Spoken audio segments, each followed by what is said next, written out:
Hello students, welcome to the YouTube channel of Infinity Engineering Academy. In this session, we are going to discuss the previous year cutoff for the BMC examination which is held in the 2019 for the post junior engineer. तर हा जो cutoff आहे हा upcoming exam जी येणार आहे BMC ची, ज्या काय आपल्याला समजलेल्या माहितीनुसार जे काय वॅकंट पोस्ट आहेत आणि त्यासाठी जी काय अपकमिंग एक्झाम येणार आहे त्या एक्झामचं प्रिपरेशन करत असताना आपलं टार्गेट्सवर किती ठेवला पाहिजे हे ह्यासाठी हा जो काही व्हिडिओ आहे किंवा ही जी इन्फॉर्मेशन आहे ही इन्फॉर्मेशन तुम्हाला उपयुक्त राहू शकते. तर बघूयात आपण की या केसमध्ये की कुठल्या म्हणजे कोणकोणत्या कॅटेगरीसाठी कशा पद्धतीने कट ऑफ जो आहे आणि पोस्ट किती होते आणि कट ऑफ किती लागला होता त्यावेळेला हे आपण डिस्कस करूयात. तर त्याचबरोबर बघूयात सुरुवातीला थोडासा की जो ओव्हरव्ह्यू काय असणार आहे आजच्या या सेशनचा. तर सुरुवातीला आपण कॅटेगरी वाईज सीट डिस्ट्रीब्युशन काय होतं, कॅटेगरी वाईज कशा पोस्ट अवेलेबल होत्या त्यावेळेला ते बघणार आहोत. त्याचबरोबर नंबर ऑफ स्टुडंट्स किती होते ह्या एक्झामसाठी, त्यावेळेला किती स्टुडंटनं फॉर्म फिल केला होता, किती जणांनी एक्झाम दिली होती ते बघणार आहोत. त्याचबरोबर नंबर ऑफ स्टुडंट्स किती क्वालिफाईड झाले, कारण एक क्रायटेरिया होता ह्या स्पेसिफिक एक्झामसाठी की तुम्हाला 50% जे आहेत हे 50% मार्क्स असलेच पाहिजेत असा एक क्रायटेरिया दिला होता त्या एक्झामच्या सुरुवातीला जे काय नोटिफिकेशन आली होती त्यावेळेला. त्यामुळे त्यानुसार किती स्टुडंट्स क्वालिफाय झाले हे सुद्धा आपण सुरुवातीला बघणार आहोत. आणि त्यानंतर मग at the end category wise कशा पद्धतीने कट ऑफ जो आहे हा कट ऑफ लागलेला आहे हे ह्याची जी काही इन्फॉर्मेशन आपण कलेक्ट केलेली आहे ती आज आपण ह्या व्हिडिओ थ्रू शेअर करणार आहोत. तर सुरुवातीला बघूयात की या केसमध्ये की कशा पद्धतीने ह्या रिक्त जागा होत्या त्यावेळेला. तर टोटल जी काय ही ऍड होती वेगवेगळ्या स्ट्रीमसाठी आली होती त्याबद्दल जे सिव्हिल इंजिनिअरिंगची जी काय इन्फॉर्मेशन आहे ती आपण ह्या व्हिडिओमध्ये बघणार आहोत. तर टोटल पोस्ट बघितल्या त्यावेळेला तर ह्या टोटल पोस्ट जेई साठी 243 या अशा टोटल पोस्ट होत्या. मग त्यामध्ये तुम्ही वेगवेगळ्या कास्टसाठी तर जी काय तुमची करस्पॉन्डिंग कास्ट असेल त्यानुसार तुम्ही टोटल किती मग अवेलेबल पोस्ट होत्या या 243 पैकी हे तुम्ही बघू शकता. जसं की इथं बघा की जे काय जनरल आहे टोटल 63 ह्या जागा ह्या जनरल साठी आल्या. त्यापैकी परत जे काय ओपन मध्ये सुद्धा परत जे जनरल असतील म्हणजे थोडक्यात मेल कॅन्डिडेट आहेत त्याच्यासाठी 40 आल्या. त्याचबरोबर फिमेल कॅन्डिडेट आहेत 19 आल्या आणि स्पोर्ट्ससाठी जे आहेत 3 आल्या. आणि काही पोस्ट तुमची म्हणजे फक्त मला वाटतं जनरल मध्येच फक्त एक पोस्ट होती तुमच्या ऑर्फनसाठी, तर ही एक पोस्ट होती. तर अशा पद्धतीने हे टोटल मग तुम्ही या केसमध्ये परत ईडब्ल्यूएस बघितलं तर 16, 7, 1 अशा पद्धतीने होते. किंवा त्यावेळेला एससीबीसी जे आहे एससीबीसी नुसार एससीबीसी मध्ये सुद्धा त्यावेळेला जागा होत्या ज्या 20, 10 आणि 2 अशा होत्या. आणि त्याचबरोबर जर ओबीसी बघितलं तर ओबीसी मध्ये 31, 14 आणि 2 अशा जागा होत्या. तर ह्या अशा कॅटेगरी वाईज जागा ज्या आहेत पोस्ट डिस्ट्रीब्युशन आहे ते तुम्हाला इथं बघायला मिळेल त्यावेळेचं जे होतं ते. त्यानंतर बघूयात की टोटल जे काय स्टुडंट्स या एक्झामसाठी अपियर्ड होते तर या केसमध्ये त्यावेळेला टोटल मेरिट लिंकची एक फाईल आहे ती फाईल आपल्याजवळ होती. तर त्या केसमध्ये 2019 मधली ही फाईल आहे, डॉक्युमेंट आहे. त्यानुसार आपल्याला लक्षात येत आहे की जवळपास 16,985 स्टुडंटनी जवळपास बघा अप्रॉक्सिमेटली 17,000 जरी कन्सिडर केला तरी चालेल त्यावेळेला जी एक्झाम दिली होती ह्या जेई पोस्टसाठी 243 पोस्टसाठी टोटल किती आले होते 17,000 आले होते. तर आता नक्कीच ह्यापेक्षा जास्त येऊ शकतात ही जी काय एक्झाम असेल त्यासाठी. एक तुम्हाला एक स्टॅटिस्टिक्स मी सांगत आहे की कशा पद्धतीने किती स्टुडंट सोबत तुम्हाला कॉम्पिटिशन करायचं आहे. तर जवळपास त्यावेळेला 17,000 होते, ह्यावेळेला मे बी त्याच्यापेक्षा हायर असतील, खूपच जास्त असतील, ड्रास्टिक चेंज असेल. तर हे अशा पद्धतीनं 17,000 जवळपास आहेत. त्यामध्ये आता काय होतं की क्वालिफाईंग क्रायटेरिया ह्या वेळेला स्पेसिफिकली यावेळेला त्यांनी ठेवला होता. तर क्वालिफाईंग क्रायटेरिया काय होतं की ही जी काय ऑनलाईन एक्झाम जी कंडक्ट होणार होती त्यामध्ये तुम्हाला ऍटलिस्ट 15% मार्क जे आहेत हे मार्क असणं गरजेचे होते तरच तुमचा विचार सिलेक्शनसाठी केला जात होता. म्हणजे भले तुमचा रँक म्हणजे सपोज 100 जागा आहेत बट तुमच्या 80 मुलांनी काय केलं 50% पेक्षा जास्त मार्क्स पडले तर 20 जागा वॅकेंटच ठेवलेल्या होत्या. 80 मुलं काय असतील त्यांच्या परत कॅटेगरी वाईज मध्ये तितक्या जर जागा असतील तर ते इलिजिबल राहतील. नाहीतर बाकीचे 50% पेक्षा जर जास्त कमी असतील मुलं तर ते मात्र सिलेक्शनसाठी अपात्र होते. तर हा एक क्रायटेरिया होता त्यावेळेला.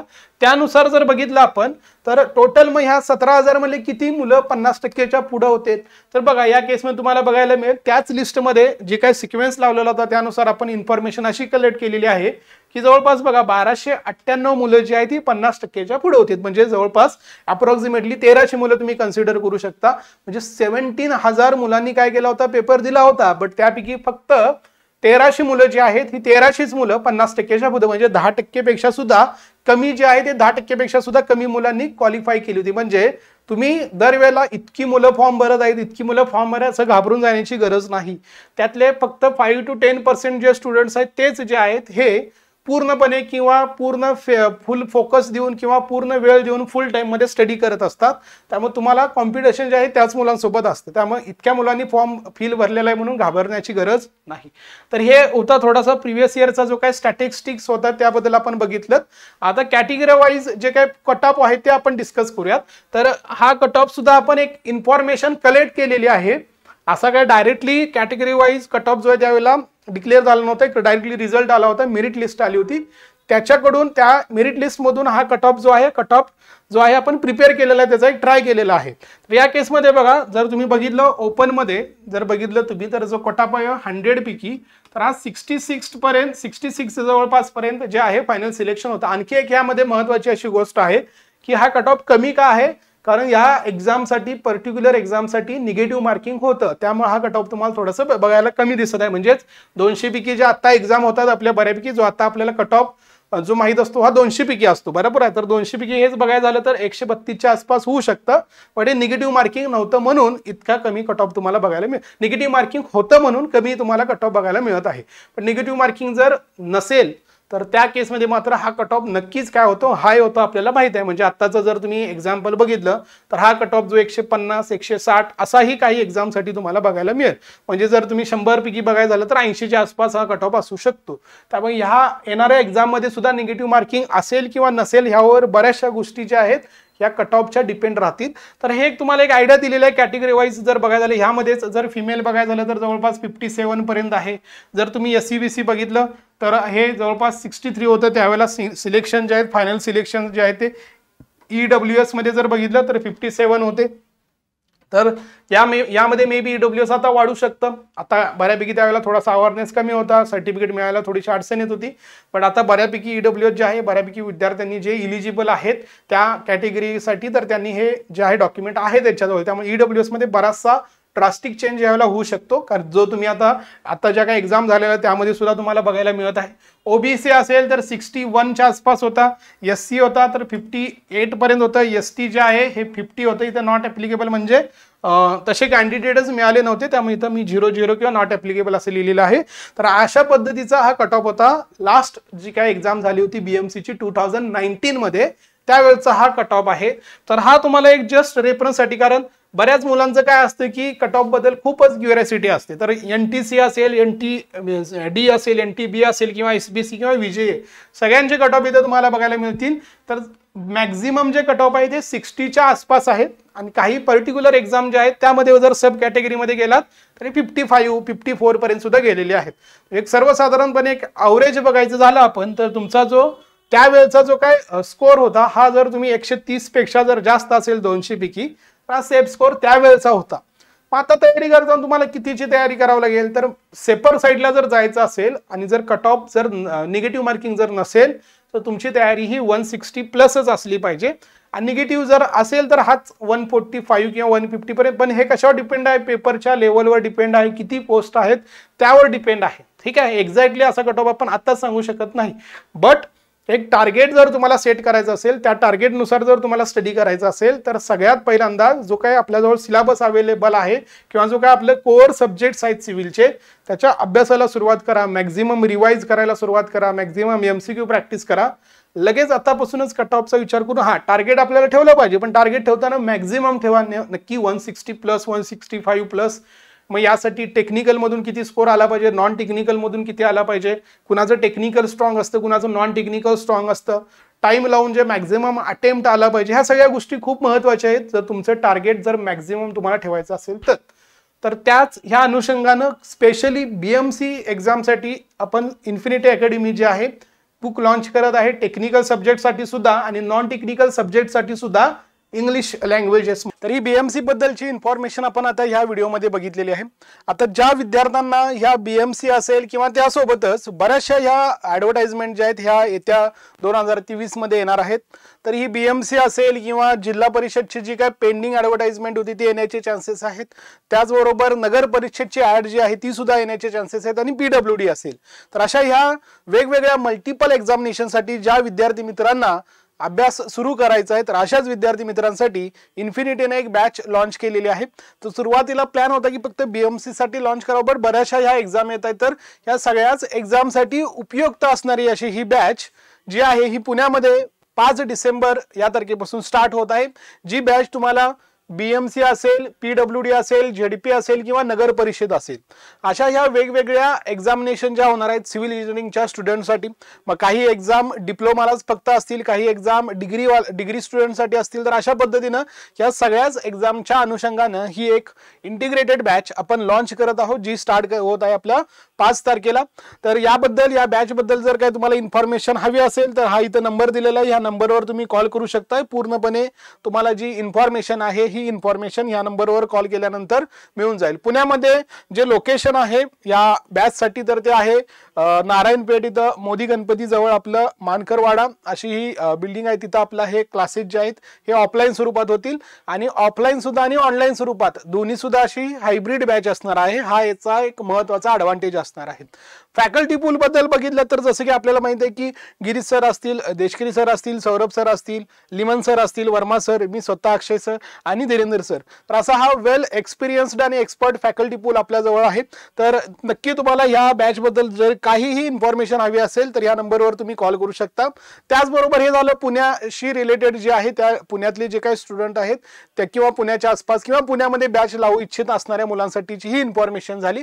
आता काही विद्यार्थी मित्र नाशिकमध्ये असतील किंवा नागपूर साईडला असतील तर त्या केसमध्ये तिथं सुद्धा आपली ही जी बॅच आहे ही 12 तारखेपासून 12 डिसेंबर पासून ही जी बॅच आहे ही batch same faculty full same तशीच BMC साठी, PWD, ZP आणि नगर परिषद साठी नाशिकमध्ये सुद्धा आणि नागपूरमध्ये सुद्धा ही बॅच जी आहे ही बॅच 12 डिसेंबर पासून स्टार्ट होत आहे. त्याचबरोबर जर तुम्हाला प्राइसेस बद्दल जर या बॅच साठी जी प्राइस आहे ही अगदी डिस्काउंट स्वरूपात, जर फक्त ऑनलाईन बॅच ज्यांना जॉईन करायचं की ज्यांना पुणे असेल, नाशिक असेल, नागपूर असेल इथं येणं पॉसिबल नाही आणि त्यांना फक्त ऑनलाईन स्वरूपात जर बॅच हवी असेल तर 7999 मध्ये ही बॅच ऑनलाईन स्वरूपात आता सुद्धा आपल्या इन्फिनिटी ॲपवर अवेलेबल आहे. आणि ज्या विद्यार्थी मित्रांना ऑफलाईन स्वरूपात हवी आहे, मग ती पुणे असेल, नाशिक असेल, नागपूर असेल आणि त्याचसोबतच ऑनलाईनचा सुद्धा ॲडव्हान्टेज पाहिजे, म्हणजे तेच लेक्चर रेकॉर्डेड स्वरूपात परत एकदा रिव्हिजन पॉईंट ऑफ व्ह्यू किंवा काही मिस झालं असेल तर परत एकदा हवे असतील तर अशा पद्धतीनं ऑफलाईन ॲज वेल एज ऑनलाईन अशा स्वरूपात म्हणजेच थोडक्यात हायब्रिड स्वरूपात ही जी बॅच असणार आहे ही 11,999 मध्ये ही बॅच अवेलेबल आहे. तर ही आता तुम्ही आपलं जे ॲप आहे या ॲपवर जाऊन हे तुम्ही परचेस करू शकता किंवा त्याबद्दल जर काय आणखी इन्फॉर्मेशन हवी असेल तर जे नंबर स्क्रीनवर दिसत आहे त्या नंबरवर तुम्ही कॉल करा किंवा ह्या व्हिडिओच्या डिस्क्रिप्शनमध्ये गुगल फॉर्म लिंक सुद्धा आपण शेअर केलेली आहे. तुमच्या ज्या ह्या वेगवेगळ्या एक्झाम बद्दलच्या ज्या काही इन्क्वायरीज असतील त्यासाठी तुम्ही हा गुगल फॉर्म फिल करा. तुम्हाला आमच्यातर्फे नक्की कॉल येईल आणि तुमच्या ज्या काही शंका असतील त्याचं निरसन केलं जाईल. आता या बॅच बद्दल जर फीचर सांगायचं झालं तर जसं सांगितलं मी तुम्हाला की ऑफलाईन स्वरूपात ही बॅच अवेलेबल असेल, ऑनलाईन स्वरूपात पण असेल आणि रेकॉर्डेड सेशन सुद्धा याच्या अवेलेबल असतील. म्हणजे एकच बॅच असणार आहे बट 3 ऑप्शन राहतील तुमच्याजवळ. ऑनलाईनचा ऑप्शन राहील, ऑफलाईनचा ऑप्शन राहील आणि रेकॉर्डेड सेशनचा सुद्धा ऑफलाईन राहील. म्हणजे एकाच बॅच मध्ये हे 3 ॲडव्हान्टेज तुम्हाला मिळणार आहेत. हे जे सेशन्स असणार आहेत हे तुम्ही मल्टिपल टाइम वॉच असेल याच्यासाठी जे फीचर आहे कितीही वेळा तुम्ही बघू शकता जोपर्यंत याची व्हॅलिडिटी आहे. कोर्सची व्हॅलिडिटी जे म्हणजे अप टू एक्झामिनेशन पर्यंत हे तुम्ही कितीही वेळा बघू शकता. ह्यासोबतच तुम्हाला एक फ्री टेस्ट सिरीज जी आहे ही सुद्धा तुम्हाला मिळून जाईल. आणि त्याचबरोबर ही वेगवेगळ्या एक्झामसाठी जसं सांगितले की BMC सोबतच बाकीच्या ज्या काही एक्झाम्स असतील, नगर परिषद असेल, ZP असेल, PWD असेल किंवा आणखी कुठलीही एक्झाम जी civil engineering point of view असणार आहे या वेगवेगळ्या मल्टिपल एक्झामसाठी ही बॅच तुम्हाला युजफुल असणार आहे. आणि जसं मी सांगितले की फॅकल्टी पूल जो आहे हा पूर्णपणे एक्सपर्ट आणि एक्सपिरियन्स असा फॅकल्टी पूल असणार आहे. तर गुगल फॉर्म लिंक जी आहे ही लिंक व्हिडिओ डिस्क्रिप्शनमध्ये अवेलेबल आहे. तिथं जाऊन जस्ट क्लिक करा, तुमची प्रायमरी इन्फॉर्मेशन फिल करा. तुम्हाला आमच्या टीमतर्फे नक्की नक्की कॉल येईल आणि पूर्ण तुम्हाला ह्या बॅच बद्दल असेल किंवा ह्या रिक्रुटमेंट बद्दल असेल पूर्ण इन्फॉर्मेशन आणखी डिटेलमध्ये मिळून जाईल. हे ॲप आहे आपलं इन्फिनिटी अकॅडमीचं. हे तुम्ही प्ले स्टोअरवर जाऊन इन्स्टॉल करू शकता आणि तिथं ह्या तुम्हाला ह्या दोन्ही बॅचेस तिथं अवेलेबल असतील. तर नक्की आपल्या टेलिग्राम चॅनलला जे आहे याच्यावर तुम्ही सबस्क्राईब करा, जॉईन करा. तुम्हाला ह्या वेगवेगळ्या एक्झामच्या ज्या काय लेटेस्ट अपडेट्स असतील ह्या तिथं मिळून जातील. आपले अशा टाईपचे इन्फॉर्मेटिव्ह व्हिडिओज असतील किंवा मॅरेथॉन सेशन्स असतील, MCQ सॉल्विंग सेशन असतील, हे सगळे आपल्या यूट्यूब चॅनलवर अवेलेबल आहेत. त्यालाही तुम्ही सबस्क्राईब करू शकता. आणि ॲप जे आहे हे ॲप जे आहे आपलं प्ले स्टोअरवर अवेलेबल आहे ते तुम्ही डाउनलोड करा, जेणेकरून तुम्हाला ऑनलाईन बॅचचा जो फायदा आहे हा फायदा घेता येईल. तर ही अशी इन्फॉर्मेशन होती ह्या पर्टिक्युलर एक्झाम बद्दलची. अशाच पद्धतीने आणखी वेगवेगळ्या व्हिडिओजमध्ये बाकीच्या ज्या एक्झामच्या ज्या इन्फॉर्मेशन्स आहेत त्याही आपण डिस्कस करूयात. थँक्यू.